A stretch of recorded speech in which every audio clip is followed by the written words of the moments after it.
नमस्कार दोस्तों, कैसे हो? अच्छे होंगे। मैं भी अच्छा हूँ। आज हम स्टार्ट करने वाले थे अपन वेदनों के बारे में। तो हमारा टॉपिक कौन सा अभी तक चल रहा है? वर्ण विचार टॉपिक चल रहा है, ठीक है। और इसमें हमने स्वरों का अध्ययन तो अच्छा सा किया है, और आज हम स्टार्ट करने वाले हैं व्यंजन, ठीक है। तो ध्यान रखना क्या कि ये जो वर्ण होते हैं ये होते हैं दो प्रकार के। नंबर पहला स्वर, और दूसरा कौन सा है? व्यंजन, ठीक है। तो आज हम अध्ययन करेंगे किसके बारे में? व्यंजनों के बारे में, ठीक है ना। तो ध्यान रखना सभी, ठीक है। तो एग्जाम में ऐसे आ जाए, हिंदी भाषा में, हिंदी भाषा में व्यंजनों की संख्या कितनी होती है? व्यंजनों की संख्या कितनी होती है? तो आप बोलोगे कितने होते हैं? 33 व्यंजन, ठीक है। कितने बोलो? व्यंजन होते हैं 33, ठीक है, ध्यान देना। और स्वर कितने होते हैं? 11, ठीक है। तो आप लोग थोड़ा ध्यान देना। फिर ध्यान देना यह है कि ये जो होते हैं ना स्वर, ये स्वतंत्र होते हैं। ऐसा क्यों? देखना, स्वरों का उच्चारण करते समय हमें किसी भी अन्य वर्ण की सहायता लेनी नहीं पड़ती है, इसलिए स्वर स्वतंत्र होते हैं। लेकिन व्यंजन स्वतंत्र नहीं होते। क्यों? क्योंकि व्यंजनों का उच्चारण करते समय हमें स्वरों की सहायता लेनी पड़ती है। किसकी? स्वरों की सहायता लेनी पड़ती है। तो आप देखना ध्यान से, जैसे मैंने बोला ए बोला ना, तो ए क्या है? ए है स्वर। तो ए को चाहे कितना भी लंबा बोलो, आपको अंत तक ए की ध्वनि ही सुनाई देगी, ठीक है ना। ए ऐसे, ठीक है। और वैसे हमने मान लो ये ले लिया व्यंजन, ठीक है ना, ये ले लिया व्यंजन। अपन इसको थोड़ा लंबा बोलेंगे तो आपको इसमें ना अंत में आपको ए की ध्वनि सुनाई देने लग जाएगी। ऐसा क्यों? क्योंकि व्यंजन कभी भी स्वरों की सहायता के बिना नहीं बोले जा सकते।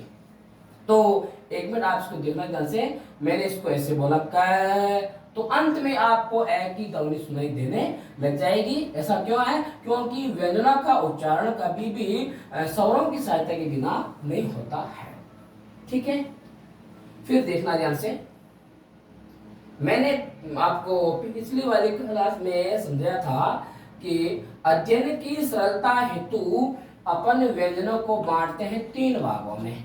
अध्ययन की सरलता हेतु, अध्ययन की सरलता हेतु, अध्ययन की सरलता हेतु अपन व्यंजनों को बांटते हैं 3 भागों में, जिसमें भाग था पहला स्पर्शी व्यंजन या स्पर्श व्यंजन, स्पर्श व्यंजन। और इसका एक नाम और था वर्गीय व्यंजन। कौन सा व्यंजन? वर्गीय व्यंजन, ठीक है। तो इसमें देखना, स्पर्श व्यंजन हो या आप इसको बोल सकते हैं अपन वर्गीय व्यंजन बोल सकते हैं। इसमें संख्या होती है कितनी? 25। ये होते हैं आपके, देखना कि कैसे लेके मैं तक, ये होते हैं स्पर्शी व्यंजन, यह होता है आपका वर्गीय व्यंजन। दूसरा कौन सा भाग था? अंतस्थ व्यंजन। कौन सा था? अंतस्थ व्यंजन। ये कौन से हैं? ये र और वह, ये है आपके अंतस्थ व्यंजन। नंबर 3 कौन सा? ऊष्म व्यंजन। कौन सा? ऊष्म व्यंजन। ये हमारे कौन से हैं? ये हैं आपके तीनों से और एक हो जाएगा है, ये होते ऊष्म व्यंजन। तो ये था अध्ययन की सरलता हेतु व्यंजनों का वर्गीकरण। आपको आ गया होगा समझ में। फिर देखना हम इसको आगे अध्ययन कर रहे हैं। जैसे हमने लिखा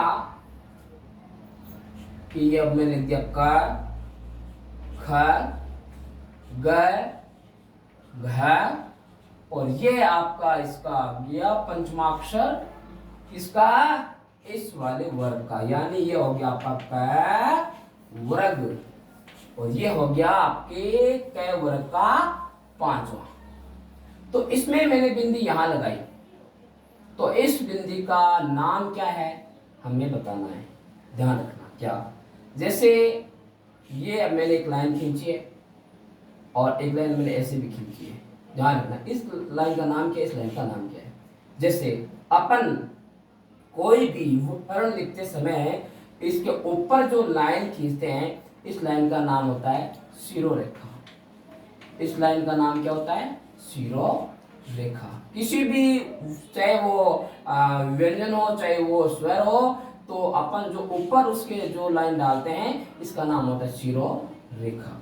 और इस लाइन का नाम क्या होता है, खड़ी पाई। इस लाइन का नाम क्या होता है, खड़ी पाई। ठीक है, अब ध्यान देना क्या कि जो शिरोरेखा के ऊपर जो बिंदी लगती है, जैसे ये लगी बिंदी है ना, इस बिंदी का नाम क्या होता है, अनुस्वार। इस बिंदी का नाम क्या होता है, अनुस्वार होता है, जो ओनली फॉर 11 स्वरों के ऊपर ही लगती है। यह अनुस्वार कभी व्यंजनों के ऊपर नहीं लगता। क्यों नहीं लगता, क्योंकि अनुस्वार और विसर्ग दो अयोगवाह ध्वनियां हैं। ठीक है ना, अनुस्वार और विसर्ग क्या है, दो अयोगवाह ध्वनियां हैं जो स्वरों के साथ में लगती हैं और व्यंजनों के साथ में वे जुड़ करके वहन नहीं होती। इसलिए अपन कहते हैं कि अंग और अह को क्या मानते हैं, अंग और अह को मानते हैं अयोगवाह ध्वनियां।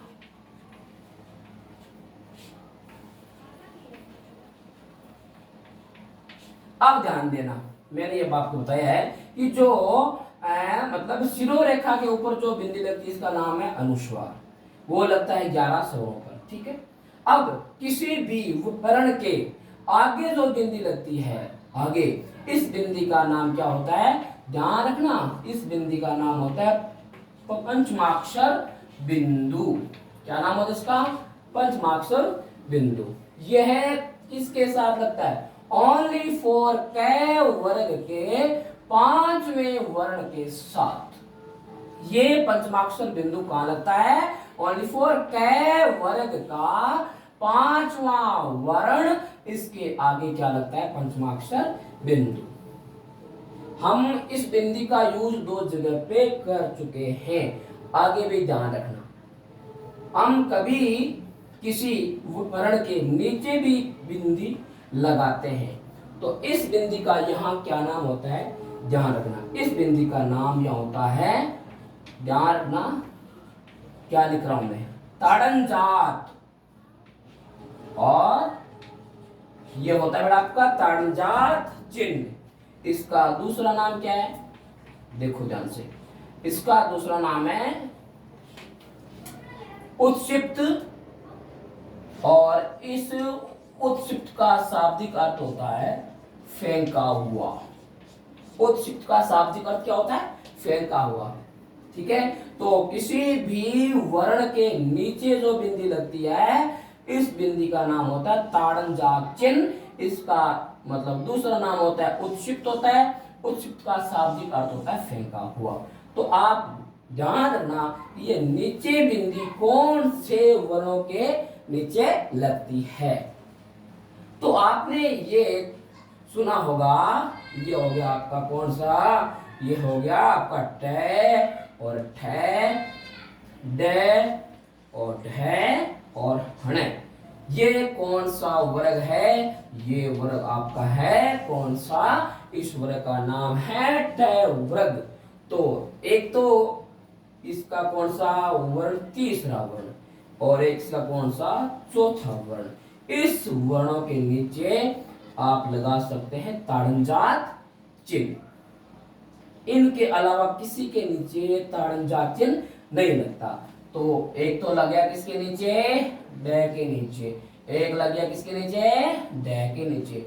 अब ये लगा दिया मैंने इसके नीचे ताड़नजात चिन्ह। अब ये नाम हो गया क्या, अडे, और ये क्या नाम हो गया, अढे।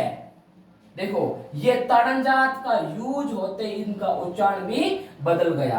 अभी तो मैंने इसको ये बोला था, ये बोला था मैंने, क्या बोला, डे बोला, इसको मैंने क्या बोला, इसको मैंने डे बोला। लेकिन जैसे इसके नीचे लगा दिया ताड़नजात तो इसका उच्चारण देखो, इसकी है ना साउंड को देखो, ये हो गया अडे और ये हो गया अढे। तो जैसे हम इसका अडे और अढे का उच्चारण करते हैं ना, हमारी जीभ इतना झटका खाती है जैसे कि ये दोनों वर्ण मुंह से बाहर आ रहे हैं, यानी कि फेंके हुए जैसे लग रहे हैं। देखो ध्यान से, अडे और अढे, है ना, तो इसलिए इसको कहते हैं उत्सिप्त व्यंजन, अडे को और अढे को। देखना ध्यान से, उत्सिप्त व्यंजन दो होते हैं संख्या में, एक तो अडे और एक अढे, और इसलिए इसको बोलते हैं फेंके हुए व्यंजन। तो मैं इस बिंदु का यूज कितनी जगह पे कर चुका, 3 जगह में इसका यूज कर चुका हूं। अभी आप ध्यान रखना, इस बिंदु का यूज एक जगह और होगा। हम किसी भी व्यंजन के पहले, हम किसी भी व्यंजन या स्वर से पहले अपन यूज करते हैं किसका, इस बिंदु का नाम। तो इस बिंदु का नाम यहाँ क्या हो जाता है, नुक्ता। क्या नाम हो जाता है, नुक्ता। यह लगता है किसी भी वर्ण से पहले लगता है, ठीक है। तो इस बिंदु का नाम क्या हो गया, नुक्ता हो गया। तो ध्यान देना कि यह नुक्ता कौन कौन से वर्णों में लगता है। तो ध्यान देना, यह नुक्ता लगता है एक तो अपने ना इसमें एक तो लगता है क में, ख में, ग में, जय में और फ में। इन 5 वर्णों से पहले क्या लगता है, नुक्ता लगता है। तो अपन इसको मानेंगे क्या, ये इसमें हमने नुक्ते का यूज कर दिया, किस किस में, क, ख, ग, ज और फ। ये 5 ऐसे वर्ण हैं जिनमें नुक्ते का यूज होता है। तो अगर इन 5 वर्णों में नुक्ता नहीं लगाएंगे ना, तो ये अपन के हिंदी भाषा के वर्ण माने जाएंगे। लेकिन जैसे ही हमने इन 5 वर्णों में ये नुक्ता लगा दिया, ठीक है ना, तो ये 5 वर्ण बन जाएंगे कौन सी भाषा के, अरबी फारसी भाषा, अरबी फारसी भाषा के ये वर्ण बन जाएंगे। क्यों, क्योंकि इनमें हमने क्या लगा दिया, नुक्ता लगा दिया, ठीक है। तो ध्यान देना, क्या अगर हम इन 5 वर्णों में नुक्ता नहीं लगाएंगे तो ये हो जाएंगे कौन सी भाषा के, हिंदी भाषा के वर्ण। अगर हमने इनमें नुक्ता लगा दिया तो ये हो जाएंगे किसके, अरबी फारसी भाषा के वर्ण बन जाएंगे, ठीक है। तो ध्यान देना, ऐसा कहा किसने कि अगर हिंदी वाले इन 5 वर्णों में नुक्ता लगा दिया जाए तो ये अरबी फारसी भाषा के शब्द बन जाएंगे। तो ऐसा कहा किसने था, तो ध्यान रखना, ऐसा कहा था शिव प्रसाद सितार ए हिंद ने। यह नाम याद रखना, बहुत इंपॉर्टेंट नाम है कि अगर हिंदी वाले क, ख, ग, ज, फ वर्णों के आगे नुक्ता लगा दिया जाए तो ये वाले वर्ण अरबी फारसी के बन जाएंगे। ऐसा कहा किसने था, शिव प्रसाद सितारे हिंद ने कहा था। नाम याद रखना बहुत इंपॉर्टेंट है, शिव प्रसाद सितारे हिंद ने कहा था कि अगर हिंदी वाले क, ख, ग, ज, फ वाले वर्णों में नुक्ता लगा दिया जाए तो ये सब किस भाषा के बन जाएंगे, ये सब अरबी फारसी भाषा के बन जाएंगे, ठीक है। अब ध्यान देना, एग्जाम में आ जाए कि अरबी फारसी भाषा के वे शब्द जिनमें नुक्ता लगा है ना, तो ऐसे वाले वर्णों की संख्या कितनी होती है, 5। देखो कौन कौन से, क, ख, ग, ज और एक हो गया फ। ये 5 बन गए। लेकिन एनसीईआरटी ने क्या माना है? एनसीईआरटी ने क्या माना है? क्या इन पांचों को माना? नहीं। एनसीईआरटी ने कितने वर्णों को माना? 3 वर्णों को। एनसीईआरटी ने कितने वर्णों को माना? ओनली फॉर 3 वर्णों को। कौन कौन सी 3 वर्ण? एक तो ख, एक ज और फ। ये इन 3 वर्णों को माना है एनसीईआरटी ने अरबी फारसी भाषा के वर्णों में। ठीक है ना, ध्यान रखना। अब आपके जहन में एक सवाल आ रहा है क्या कि सर एग्जाम में आ जाए कि अरबी फारसी भाषा के वे शब्द कितने, वे वर्ण कितने हैं जिनमें नुक्ता लगा हुआ है? तो मुझे बताएं कि 5 माने या 3 माने? आप वहां 5 वाला आंसर करके आओगे। ठीक है ना, क्योंकि ऐसा शिव प्रसाद सितारे हिंद ने कहा है। ये हमारे पास में क्या है? ये हमारे पास में सबूत भी सामने पड़ा है ना? तो आप ये 5 ही करके आओगे। लेकिन अगर ऐसा आपके एग्जाम में आ जाए कि एनसीईआरटी ने अरबी फारसी भाषा के कितने शब्द माने, कितने वर्ण माने जिनमें नुक्ता लगा हुआ है, तब आपका आंसर क्या होगा? ओनली 3। ठीक है। अब इसके आगे आप ध्यान देना क्या, जैसे मैंने मान लिखा है यहाँ पे च, छ, ज और झ और ये कौन सा वर्ग है? इस वर्ग का नाम हो गया आपका चय वर्ग। एक बात इसमें भी आपको मैं समझाने वाला हूं, क्या ध्यान देना। ये हमने लिख दिया झ, लिख दिया। इस झ को अपन पहले ऐसे भी लिखते थे झ को, लेकिन आज इस रूप को मान्यता नहीं दी गई है, क्योंकि अब झ इस रूप में माना जाने लग गया है। ये अब है ना, ये वाला झ ये अमानक वर्ण माना जाता है। अमानक वर्ण। एक बार एग्जाम में आया था, 4 उसमें वर्ण दिए थे और उसमें क्या है कि ये झ भी शामिल था और ऐसे पूछा था कि इनमें से कौन सा अमानक वर्ण है? तो उसका सीधा सीधा अर्थ था ये झ जो है ना, ये अमानक वर्ण गिना जाता है। ठीक है। अब आपको समझ में आ गया होगा कि हमें हिंदी भाषा के व्यंजनों में संख्या होती है 33 और स्वर होते हैं 11। कैसे मैं तक के व्यंजनों को माना जाता है स्पर्श व्यंजन,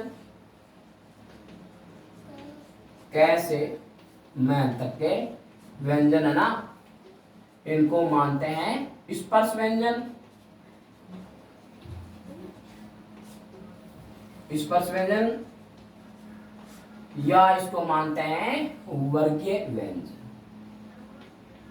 वर्गीय व्यंजन भी कहते हैं इसको। एक आपकी बात में आ गया होगा आपको जानने की ये लवे और इनको वर्गीय व्यंजन क्यों नहीं कहते? क्योंकि इनमें वर्णों की संख्या होती है ओनली 4। इसमें कितनी है? 4। इसमें कितनी है? 4 है ना, इसलिए इसको वर्गीय व्यंजनों में नहीं गिना जाता। तो इनको क्या मानेंगे? अवर्गीय व्यंजन। क्या मानेंगे इनको? अवर्गीय व्यंजन मानेंगे। और यह रेलवे है ना, इसका अलग से नाम क्या था? अंतस्थ व्यंजन। ये मैं इसलिए ना लिख रहा हूं बार बार, ये बहुत इंपॉर्टेंट चीज है। ये जो है ना आपके तीनों श और है, इनको हमने क्या माना? ऊष्म व्यंजन। क्या माना था? ऊष्म व्यंजन। ठीक है। और एक बात और ध्यान से सुना, ये और ये जो वह है ना, इनका एक अलग से नाम और है। क्या? कि इन दोनों का उच्चारण करते समय अपनी जीभ को ज्यादा कुछ भी स्पर्श करने की आवश्यकता नहीं है। ठीक है ना, मुखावियों को। तो इसलिए इन ये और वह को क्या मानते हैं? अर्ध स्वर भी मानते हैं। एग्जाम में आपको पूछ लिया जाए अर्ध स्वरों की संख्या कितनी है, तो आप बोलोगे 2। अर्ध स्वरों की संख्या कितनी है, 2 है। और कौन कौन से हैं, एक तो ये और एक वह, ध्यान रखना, ठीक है। तो हिंदी व्याकरण के अंदर एक पाणिनि हुए थे, उनका नाम क्या है, कामता प्रसाद गुरु। कामता प्रसाद गुरु, ये क्या है, ये है हिंदी व्याकरण के पाणिनि। हिंदी व्याकरण के क्या, ये पाणिनि है। पाणिनि नाम ऐसे निकल जाता है शुद्ध, ठीक है ना। हिंदी व्याकरण के क्या, ये पाणिनि है। तो इन्होंने ऐसा कहा है कि ये और वे को क्या माना जाता है, अर्ध स्वर माना जाता है। ये और से को क्या माना जाता है, अर्ध स्वर।